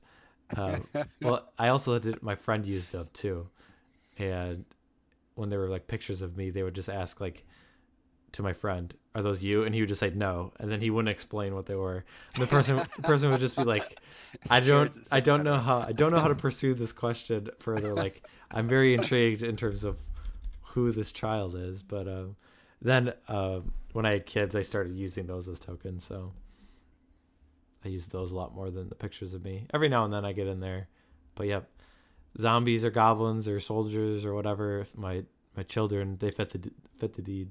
So very nice. Okay, a sharpshooter is cast. Will it resolve? I mean, given that the matron resolved, I think it will, but yeah. Unless he drew a counter spell. Looking at his top card. Yeah, I have the counter. I'm just thinking about it. I mean, you could be thinking about like casting Gush. That's a card maybe you would want to hesitate to think about, but other than that, I think if you have Gush, you cast it. Sure. I guess right? Yeah. Because Jared's in real bad shape if you come in with even more zombies next turn. I haven't done the math, but okay, so I don't know how many tokens there are, but 6. Oh, yeah, there might just not be enough time because if that sharpshooter's still sick, then there are a lot of blocks that need to happen. Yep.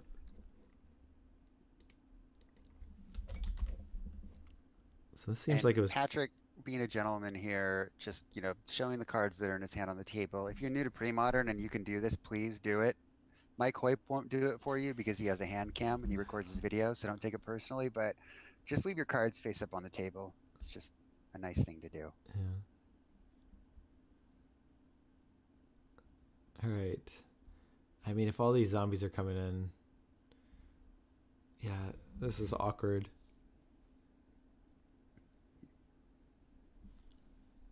I think I block with the matron quicker. Nice, Robin. Nice. All right. Sorry. So you were saying, how's he blocking? Oh, I missed a couple points. Oh, okay. So all those got in front. I guess, yeah, he had to. So just the sharpshooters around. But yeah, without any other goblins, it's a lot less exciting. I mean, even if there's a siege gang, it's still, yeah, pretty much nothing that Jared can do from that position. So yeah, that was a rough one for the goblin. He did. Yep. Have you ever seen the Family Guy where Peter goes to KFC and he wants to meet the Colonel? No, I have not. He's like, I'm here to see the Colonel. And the guy behind the counter is like some, like stereotypical white redneck, working at KFC. And no disrespect to people who work at fast food. My first job was Pizza Hut, so I've been there. But he's like, he dead. And Peter's like, no, the Colonel. I'm here to see the Colonel. And the guy's like, what matter? I say you, he dead. It's one of my favorite Family Guy moments. All right, I have the deck list for Patrick up. Looks like sideboard, I see 2 Hydroblasts. I have to imagine those are coming in. And then the two chills. I don't think I'm very interested in anything else. Yeah, I don't think Diabolic Edict is good enough. No, I think it's quite poor, in fact. Quite poor. Yeah. Yep. What are you taking out? Maybe Dazes only. I mean, the curve on a Goblin deck is pretty high, but like Skirk Prospector really can throw that off. So there's 2 Dazes. There's 2 Chain of Vapors behind it. I think the Chain of Vapors also is a card that just might come out. Duress has got to be worse than those, right? I think I take out Duress. Yeah, Duress has got to be worse than those. So I think it's just 4 Duress in 2 Hydroblast and 2 Chill. I think that's how I would do it. Let's go over to the Goblins deck. This one's a little more interesting. Can you hear Early playing with the squeak toy in the background? Yes, I can. Okay, I'll mute myself when It's I'm not. not talking. It's not very loud. So He's really getting it. yeah. So I think. So are you using Torment Script here? It's like it's one of those cards where it's like it's definitely very important, but it almost. I think you I think you do because I mean. I think absolutely. Yeah. It's just I guess the intuition is a lot. You'd get two of them. Wait. And then you still have one of them. Is Naturalize just better? No. Because he can only board out so many cards with goblins because he's got to hit on his ringleaders. So you don't want to overboard. And he's got 3 crypts and 4 naturalizes. So what are your thoughts on those 2 cards? I don't know. He's got nothing. Do you think crypt is better than naturalize? Do you just fight the squee instead? I try to think. I mean, like obviously the Torment Script's easier to resolve. Mm-hmm. I mean, also the naturalize gets chill too, so that's probably a reason to do it. But I don't know. My gut was to get Torment Script, but I feel like the more I think about it, it just seems like naturalize is better. So I'm not sure. I feel like I do like Collar the Claw in this matchup though. Yeah, just for some more resilience. There just could be some really crazy turns. I don't know. You just might be able to force like a board state where things get traded, and because there's not a sweeper, but like you know that the board's going to get clogged up, and you can almost control of like when that combat is going to happen. So I don't know. I feel like the Collar. I would take out the Pyromancer, the Goblin Tinker is probably not good enough. The Gem Palm Incinerator it's fine. It's not great though. But yeah, you take out a Wasteland for a Forest, and then sorry, he just came in the room with this toy. And I think Ron says Crypt plus Blasts, but just in the interest of keeping your ringleaders active, I almost think you might be right in that Naturalize just accomplishes both. And if you can keep him off of the infestation, and you also have backup for chill, maybe that's just better so you don't overboard. I mean, I'm not that worried about like taking out some number of goblins. Like I've played goblin decks with four duress in the main, and I'm sure I've brought in cards and taken out goblins from there. And I mean, it's still like I don't know what the math is, but you're still drawing close to the same number of cards. I don't know. I think it's more. I think that's more of a myth than. I mean, I feel like we've seen some ringleaders that have missed, and they probably were post board games. They might have even not been. I don't know. And those probably like stick out in your mind a lot, but I don't think that's something you should worry that much about. Yeah. But. Could just be an availability heuristic, clouding my judgment. Cool. Right. Well, it looks like they're shuffling up. I think Patrick might be taking a mulligan. Yeah. Jared's looking at his opener. But yeah, Patrick did mulligan the first game, so Crypt does hit accumulated knowledge. That's a good point, Ryan. Another point.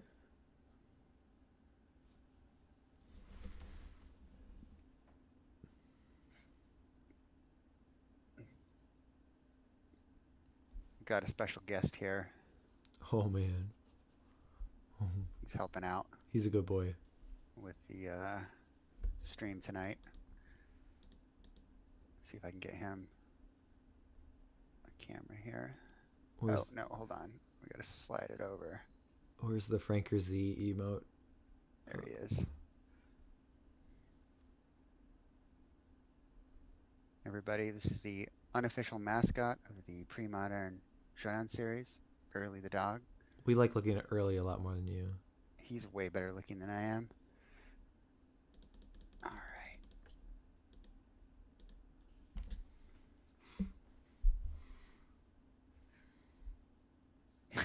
Very nice. Very nice emote. All right. So is Jared pondering his hand still? Like, is he? It seems like he's thinking about it. Ron, it is a low-cut shirt. I usually wear these as undershirts. They have that moisture-wicking technology. I kind of forgot that I was wearing this when I angled the camera down. But I'm just going to own it. It's very comfy. Very cooling. Don't get us banned on Twitch. Low-cut V-neck band.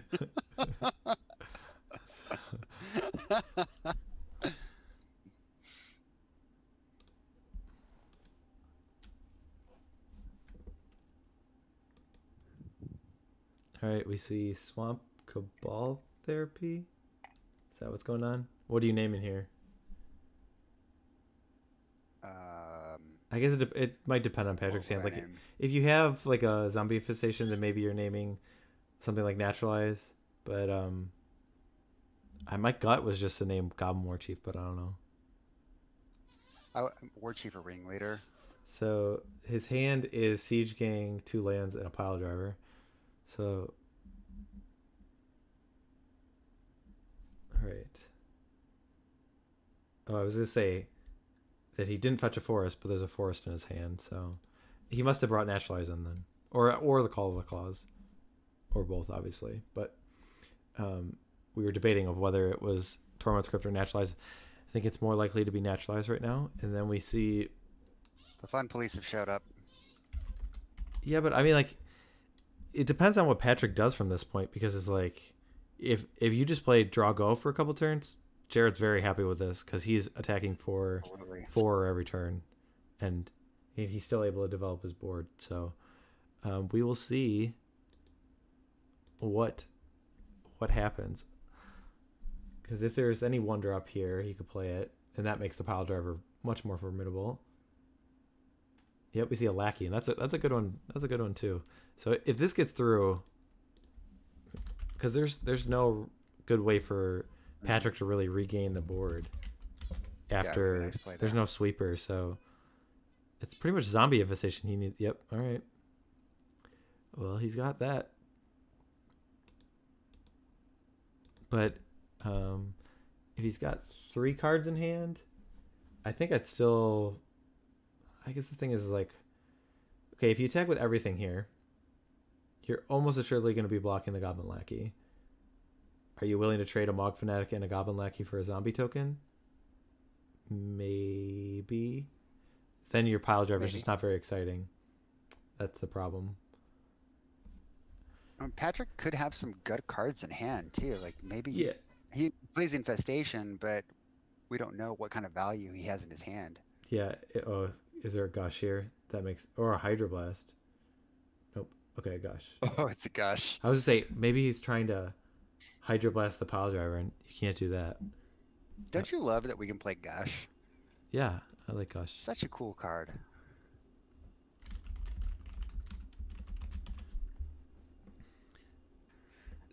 Robin, I don't think if Pile Driver connects, it's a win for Jared necessarily, but Lackey could be brutal. I'm missing life totals. Where are we at? 15. Okay. Yeah. Patrick's at 15. So 2 zombies were made. Yeah. So do you just block both the 1/1s? I think that's what I would do. Yeah. Oh, no. Oh, no, he blocks the Pile Driver. Yeah, I think I would have. I guess that's fine. I guess that makes sense. So 1 damage got through. That's not exciting for Jared. This looks rough now. I guess, so what did he discard? None of them were squeezed, though?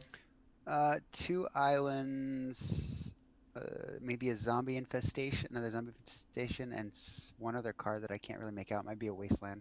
As I say, it looks gold bordered, but I don't know. We see a Mog Fanatic. I guess it's something he can cast, but... Yeah. So, I mean, Jared's not out of this, for sure. But, because if he kind of outgrows this chill, then if he ever gets to the point where he's casting that Siege Gang, then it's really good. But, yeah, it's kind of like as the game goes on,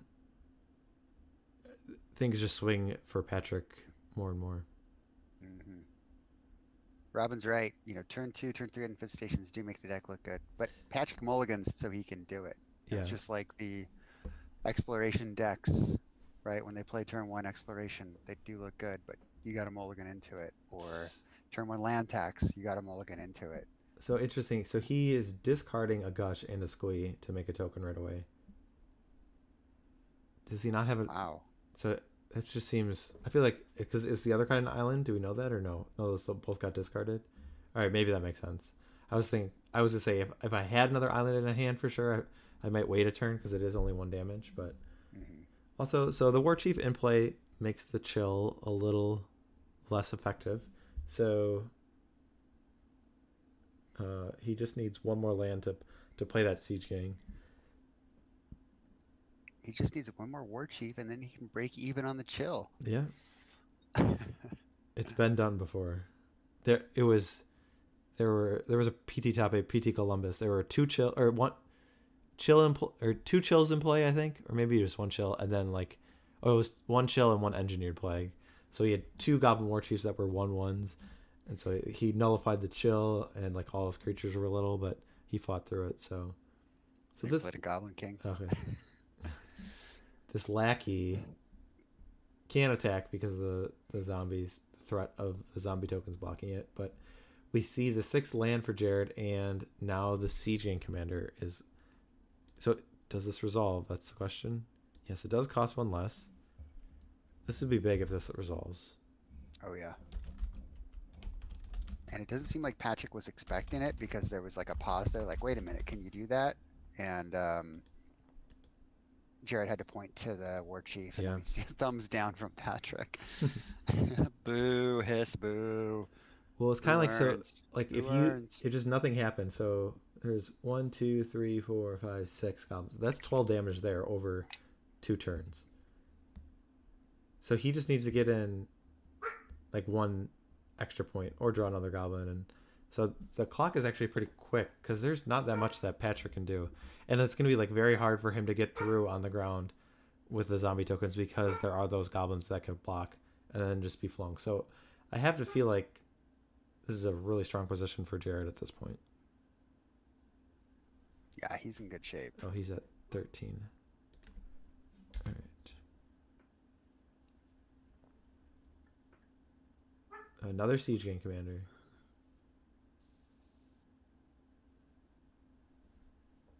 So there are... Do you start attacking with goblins here at this point? Do you talk with all the 1/1s? So if you were to... How many... I'm just trying to... Because getting in that 1 point seems... It makes it a 2-turn clock as compared to a 3. I mean, I think he's fine to wait.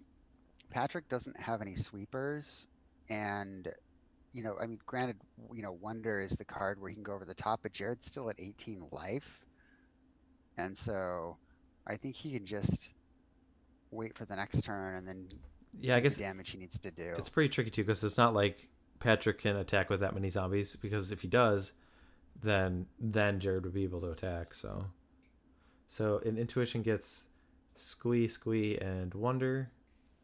Because it doesn't really matter what you give him. Guess you give him Wonder. Maybe not. All right. And a zombie token's made. Oh, and a Gush is played. So this is a lot of tokens that can be made. Mm-hmm. So it looked like he pitched an island and a polluted delta to make another token there. So these are flying, so he might chip in because he's getting... How many squeezes is he getting back? Is it all 4? It's just 3, right? Yeah. Okay.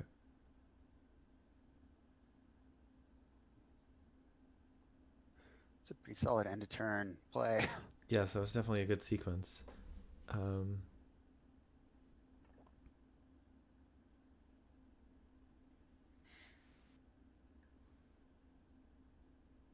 So if Jared drew land, then that'd be really good for him. If he drew Sharpshooter, that'd be really good. If he drew Skirk Prospector, that'd be really good. If he drew Mog Fanatic, that's... I guess Mog Fanatic might not change the clock. Man, Jared can just swing in for so much next turn. Well, I mean, there's 4 tokens, zombie tokens on the board, right? 1, 2, 3, 4. And he'd be able to make 2 more. So you don't want to lose both your siege gangs, that's for sure. And I don't think you want to lose your war chief. But I mean, I guess if you attack with, you could attack with everything but 1 siege gang, I think. Because then you're attacking with... The problem is you are losing a number of goblins to the 2/2s, and then you might not have enough to fling stuff at. So, okay. So a possibility of 6 tokens. And if you were just to block all 1/1s, you would throw 3 1/1s, and 3 of them would just die, and you'd get in for... I'm assuming both siege gangs would not attack, and you'd only be attacking with the war chief and the siege gang. So you'd be getting in for 5. And then you'd be flinging... Why not attack with the lackey? I would include that in, yeah. That's the 5th. Yeah. Yeah. But you get in for 5, and you'd be able to throw 3 of the goblins at his face.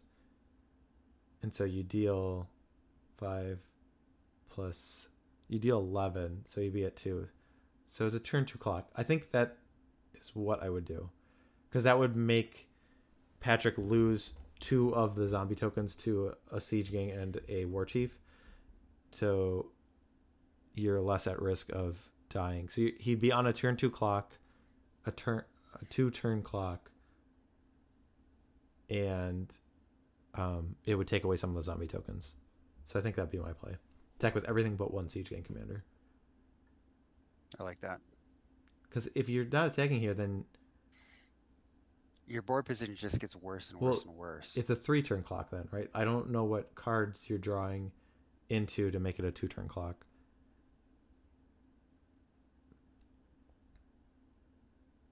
Yeah, I think I would have attacked there. 4, 6, 8, 10, 12...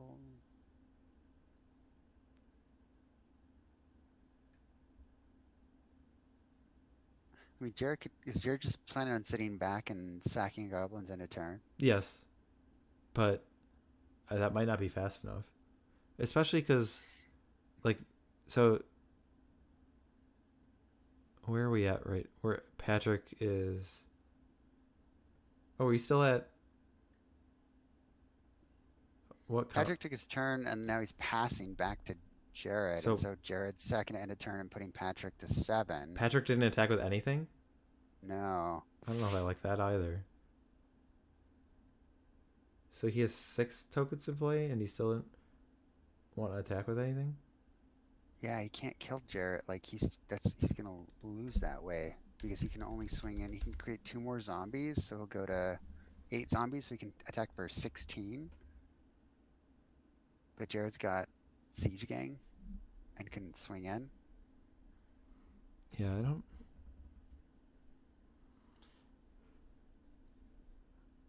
We have a pile driver. That costs 2, yeah.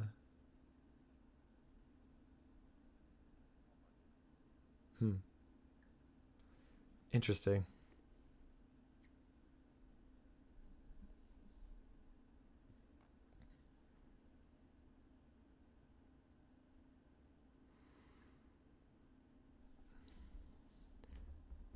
So he's intuitioning, but he only has 2 Hydroblasts, so you pretty much be...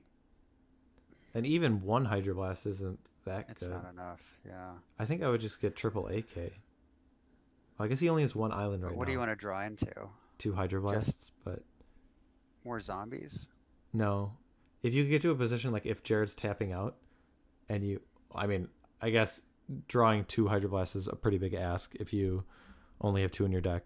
But I was gonna say, that might be his... I don't know if there's any outs right now. What does Patrick do? Chain of Vapor. I mean, But that's not good against the flinging plan anyways. Mm-hmm. I don't know. Is that a stifle? Yeah, he went for 2 Hydroblast and a Stifle. Well, I give him Hydroblast there then. I don't know if it really matters. 1, 2. Yeah, Patrick's not in good shape here. So you get a, so he gives him a Hydroblast. He's gonna make a zombie end a turn. But so he's got, is it 7 zombie tokens or how many? 7. 7. Yeah. Yeah, that's not enough. Yeah, I think Jared's got this. Interesting. Yeah. He just end a turn, sacks the Gabos. Okay. He'll sack another one. Probably use a Hydroblast. I don't know. I guess it doesn't matter. Yeah, it's game. And the Siege Gang commanders get it done. Yeah. So the chill was not Okay. enough. But so yeah. Game 3. Cool. So let's quick jump over the board. So I guess we got a little bit of a feel in terms of what Jared brought in, because we did see the green mana, because that forest was in his deck, and so we know he brought that in. So that means he's bringing in a combination of Caller the Claw or Naturalize. So if we looked at that game, I think Tormod's Crypt. I mean, I guess the problem is like, if you have Naturalize right away, it's more effective against a zombie infestation. But if you're drawing a Tormod's Crypt later in the game, I think it's more effective in terms of fighting zombie infestation usually. But it could depend on the board state or the number of cards in hand for Patrick. Which do you think you lean towards? I don't know. You did also see a Stifle. I don't know if that like makes you more reluctant to have a Tormod's Crypt in your deck, but I don't know. That's totally fair. And is Patrick has Patrick been changing anything? It doesn't look like it. It looks like he's just shuffling. Yeah, I wasn't watching, so. But we did see at least one Stifle come in. That's interesting. I would not think that be a card like that. It's not the Axis I would want to fight. I mean, unless your goal is to bring it in against Tormod's Crypt, but it just, I mean, he might think it's better than Chain of Vapor or Daze, maybe. Daze on the draw kind of thing. But I don't know. You have Chills in your deck, and the curve goes high for Goblins, and I don't know. Like, picking up an island isn't that bad in your deck with Zombie Infestation, so. Interesting, so. All right, chat. Let us know who's going to win this match. Will it be the Goblins deck? Or will it be the Zombie Infestation? Who's gonna take it down? I mean, I'm going to go with Goblins. I don't know. There's still also, we haven't talked much about Goblin Lackey. That is something that Patrick needs to be mindful of in terms of, am I keeping this hand?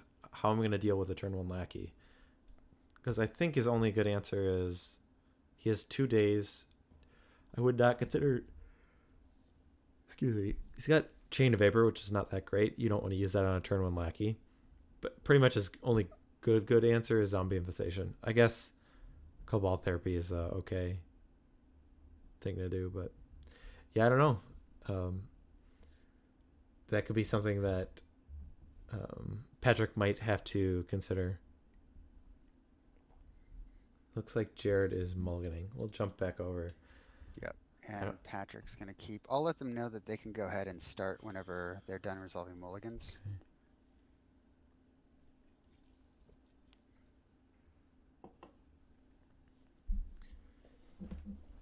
All right. Who's the good guy in this matchup? Goblins. For sure. For sure. I think it's pretty close, Yeah. but I agree with Goblins, but I'm pretty biased, so I don't know.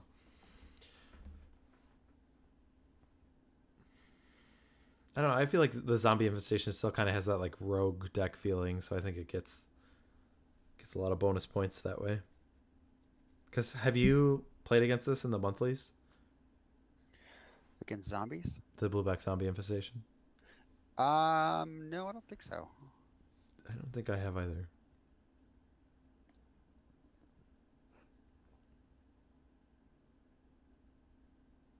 All right.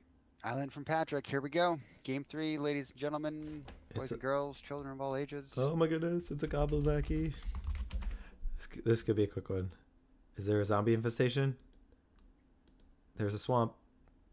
Oh no. Oh, Jared quickly draws. He's like, I'm ready to attack. Is that a Diabolic Edict? Wow, I would not expect that card. Wow, alright. I did not think that one would be coming in, but that is a way to answer lackey that I had not considered, so. So Jared doesn't have any follow-up. Nope. He back Flint.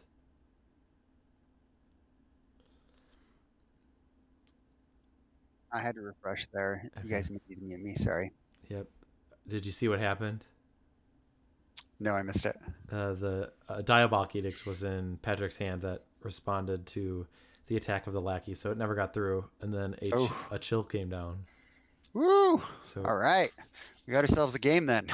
Yes, it was a pretty good sequence. Yeah, I was not even anticipating Diabolic Edict, because I mean, with a deck with like Goblin Matron and Sieging Commander tokens, and I feel like there's usually a 1/1 that you can just sack.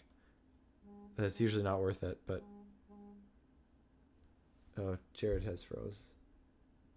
I'm gonna refresh real quick. We'll see how this goes.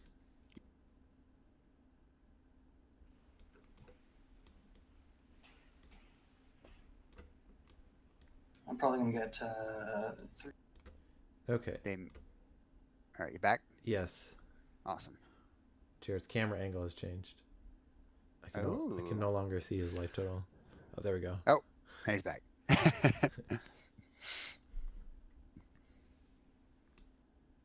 All right.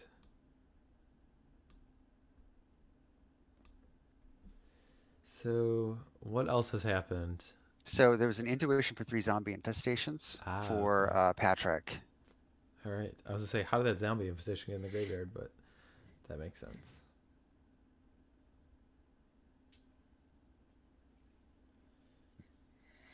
I mean, from Jared's perspective, I mean, I guess that means that I guess that doesn't really mean that much. I would say that maybe he doesn't have any like squeeze or anything, but he's already used an intuition, but that doesn't mean he doesn't have another one or have squeeze or something. Mm-hmm. But at least. But Jared's got 5 mana there, so right? So I mean, just boom, War Chief's down. Yeah, but there's also an infestation, so I don't want to attack with that War Chief. Sure, but it negates one of the chill mana's issues as well.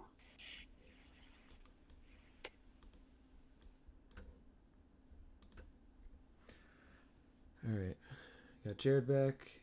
So, yeah, I mean, we saw it last game that War Chief helped out bring the Sieging Commander, so we could see a similar turn of events this game. Mm-hmm. So what's going on here? It looks like it was maybe countered. Oh. Yeah. Yep. It was counterspelled. He searched. Patrick searched. He sacked the Pluto Delta and then played counterspell. Now he's going to end a turn gush. Ooh.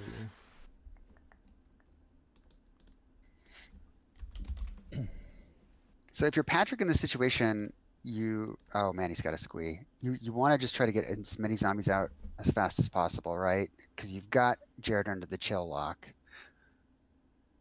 Soft, very, very soft lock. Yeah. I mean, you're not really worried about anything from this board state. I mean, that not attacking would do. So we see a Goblin Matron. That gets dazed. All right. And Patrick's going to take a point to play it. He doesn't have an island to pick up? Well, he didn't tap the island. He tapped the Polluted Delta, but he had the island. Or not Polluted Delta, the Underground River, excuse me. Well, he didn't take a damage. He Jared still has him at 19 because he took one for a fetch. Mm-hmm. So It looks like he still has himself at 19, so maybe he just was saying, hey, I have the days. yeah. So there's the Hydroblast for the ringleader. Okay. I mean, it's still. I don't think this game. I don't think Jared's out of this game, but No, he's not. He's definitely not. You know, like goblins can always grind their way back in. because I mean, I'm pretty sure the cards he has in hand are 4 or 5 drops. So I mean, land siege gang would be phenomenal. yeah, the door is closing though, because his life total is not that high. And he attempts for a war chief. And oh man. Mana League. Oh, Gosh. That's a gush. Okay. Everybody holding their breath here. Yeah, I think if this Goblin War Chief gets countered, then yeah. Oh, he has like okay. I think Now that's- it's looking a little more grim. Yeah. I think pretty much the only way that Jared comes back is having land siege in commander. And even then it's still not like he's still not in a great position. I was just gonna say, and Patrick discards 2 to get 2 zombies to make sure that Jared's on a 2-turn clock. So even if Jared plays a goblin here, he can swing in the next turn for the win. Yep. That's game. Aside from Jared. Oh, this Goblin War Chief can resolve. That's what That's game. Patrick said. Scoops him up. All right. Good games. Really good games. Zombie Infestation gets it done. All right. Let's jump over. You want to let them know that they're going to be unmuted. We'll hear from the players. Both of them, you know. Oh, hello. Hey Hey guys, can you hear us? Yep. Great games. Yeah. Wow.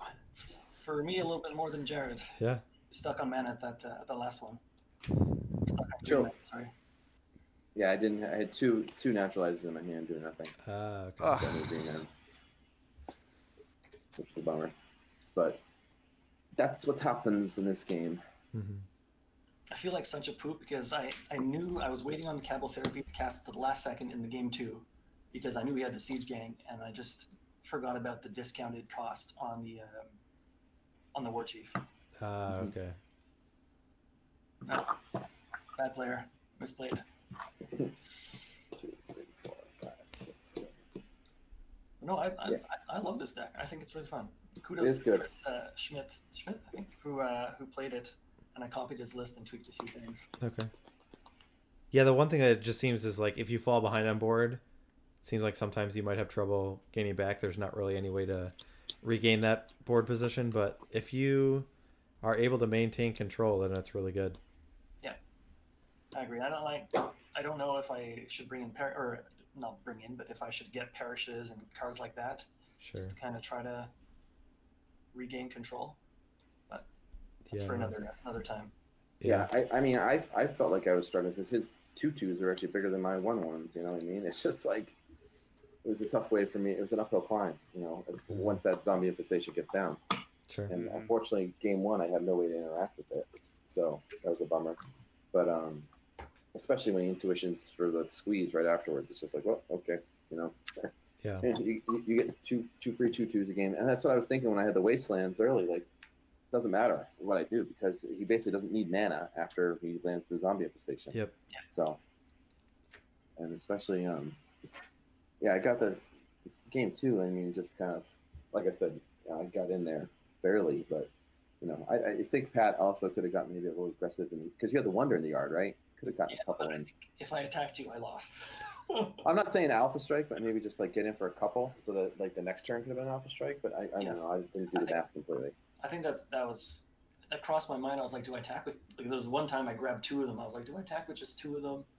Yeah, because you're not dead on the crack, that kind of thing. Because every time I was looking, I was like, well, you can always make 2 more. So it's just like it's hard for me to like figure out when I can go.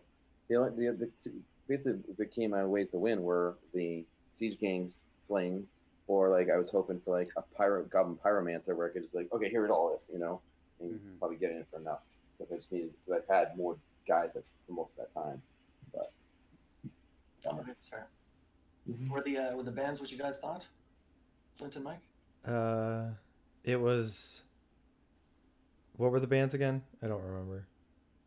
I banned Oath, and he banned the Ghoul. Okay. Yeah. I think we both guessed that Sly was going to be banned, but then we kind of thought about it, and it made sense that the Oath deck was banned because all of Jared's decks are creature decks, so it makes sense. Yeah, I think and I chose the Goblins because I figured there's no way he risks playing Stifle Knot against my Sly deck, or excuse me, he risks playing the Sly deck against my Dreadnought deck, but I figured he was going to be on a Zombie Infestation deck. And I figured between counter spells, Cabal Therapies, Chain of Vapors, that was probably going to have a pretty good matchup against the Stifle Knot. However, it probably can just, with the Zombie Infestation. So I figured that might be a slightly better matchup, whereas Goblins I can kind of hopefully get there. But he just, the game one, he just had a Zombie Infestation on turn 1 or turn 2 on the play, and it's just, and then an Intuition right afterwards. So it's kind of written in stone already. So anyway, but it was a good game. Yeah. They were really fun to watch. Yeah, they're good. Little spells being cast and maybe not resolving. Yeah, that last game, Jared just got to cast one spell a turn, and you got to counter one spell a turn. So. Keep trying. Yeah. That's all Maybe you he's can gonna do. run out. Oh, the Gush is so good in that Zombie Infestation deck, though. Oh, The Gush is just like, oh man, it's either 2 dudes or refill the hand, whatever it is. It's just like, it feels awesome. Yeah, the synergy in that deck is nuts. But it's all really based good. on Zombie Infestation. So if Yeah, you don't have Absolutely. Yeah. if you don't have that. If you, So if if I you could've don't have any counter spell until you draw into it, until you get an Right. intuition or until you draw it. Yeah, I need it like it's in game 3. If I had a green source at all, in those first in those middle 3 to 6 turns, I probably had a chance. I mean, you probably had a chance of countering it, but at the same time, I was hoping to get out of it. But I needed it when you were tapped out after an Intuition or something like that. I had a chance, but oh well.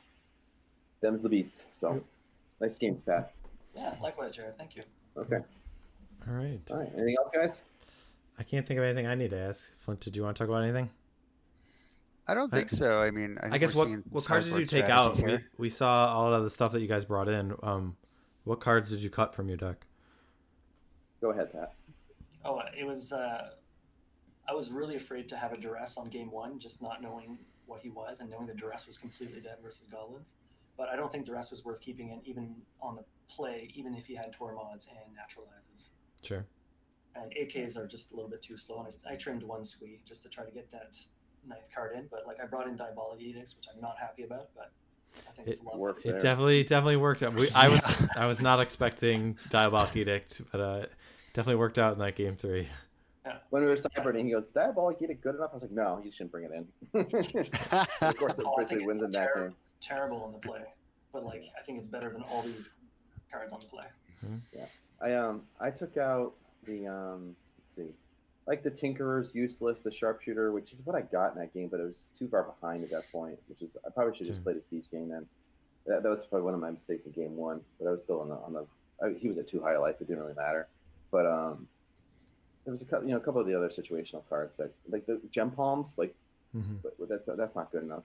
So of course I brought in the Naturalizes, I brought in the Tormods, and I brought in the Hydroblast /Reb, and I took out Fanatics felt underwhelming. They're just 1/1s, you know what I mean? That kind of throw themselves. So I just kind of shaved a few things. Okay. But happens. So, all right, man. Well. Yeah. Next week is the last week. Yes. Yeah, definitely. And congrats, Patrick. Good luck next week. Jared, you guys are both in pretty good shape. We'll update the standings, but the games were fun to watch. They're really interactive, and kudos to you both. Cool. All right, sounds good. I'll see you guys next week. All right. Have a good night, care. guys. Take care. Bye-bye. Speaking of standings, I'm going to pull up. So this was our standings at the beginning of this week. We had Ron started off in first, and he was able to win. He played Mike. Is that who he played? I can't even remember now. Mike played David tonight. No, Mike Harris did. Yeah. No, Ron played.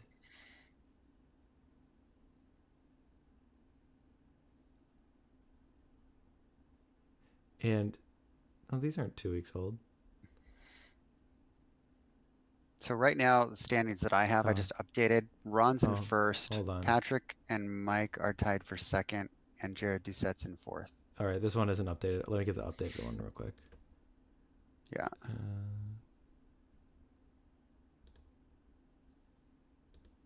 I don't know which one of these is.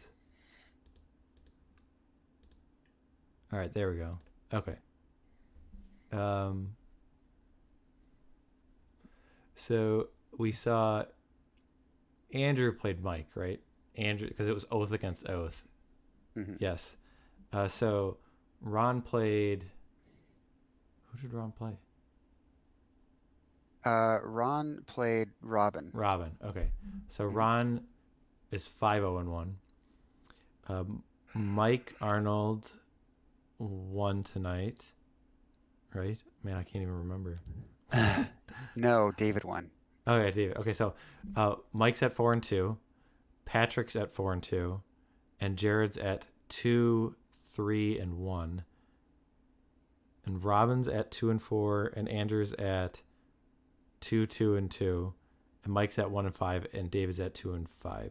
So the top four is still the same as it shows right now, but we could see. Let's see if Robin were to win. No, so if Andrew wins next week, he would go to 3-2-2, and Jared, if he were to win, he'd also be. Well, he'd be 3-2-1, or no, he'd be 3-3-1. So Andrew would pass him then. Oh yes, so Andrew now is in fourth place with 2-2-2 as compared to 2-3-1. Okay, so it kind of right now we're looking at Andrew or Jared in terms of the fourth spot. I think is what we're looking at. So let me pull up the schedule real quick. I just have the Monday match. We have Ron and Mike. I think both of them are locked for the top 8. And then we have David and Andrew. And I think Andrew has a win in then. So if Andrew's able to beat David, then I think he should be locked. Because if he's ahead of Jared right now and he has a win, then he should have a win in. All right. So that could be some exciting magic. Yeah. Other than that, I'd just like to thank everyone who was able to tune in and thank everyone who's able to catch the VODs or what I upload to YouTube. Do you want to add anything, Flint, before we go? Nothing, too specific. Just once again, if you haven't already, check out our friends of the show. Get involved in the Premodern Monthly if you want to play. And thanks for watching and have a good night. This is fun. All right. Take care, everyone.